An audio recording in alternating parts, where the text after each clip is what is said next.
My name's Timothy Collinson. I'm the Faculty Librarian for Technology, and this very short video is going to introduce you to some of the other resources that we have. So perhaps you've already had a look at book material, brilliant for getting a kind of background and an overview. Perhaps you've moved on to journal articles, conference proceedings, that kind of academic scholarly literature, and very kind of up to date or in very great detail, depending on kind of which way you like to look at it. But there are other kind of resources that we have, and I'll show you how to find those via the library homepage. So library.port.ac.uk. If you go to subjects and go down to technology and choose computing subject page, here we can see that there's a bar in the middle there called other resources.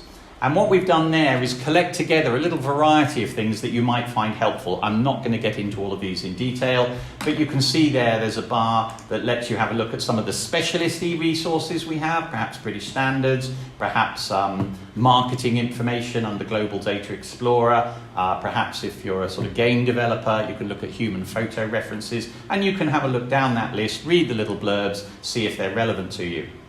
It might also be that you want to have a look for news material. Now, of course, this is not scholarly academic information, but it might be that you need to refer to it for some reason. And we have a couple of ways of accessing this kind of information through Nexis, which is a terrific kind of resource for papers from around the newspapers from around the world. And we also have PressReader. The difference between the two is that Nexis tends to just give you the text, whereas PressReader actually gives you page images of the kind of magazines and newspapers that it's looking at. So find what you want in either of those forms could be useful for you.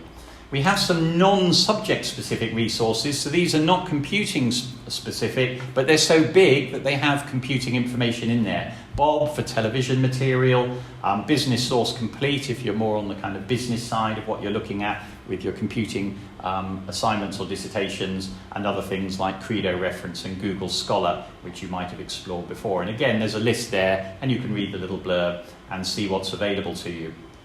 We do also have some audio-visual resources that you might want to explore, and my colleague, the faculty librarian for CCI, has compiled those on a page that talks about audio-visual resources as well as audio resources and images and videos. So whatever you kind of feel that you want to explore there, have a look at. So all of that is available on the subject page for computing under other resources. Check that out and see if that might add some dimensions to your assignments or to your dissertations.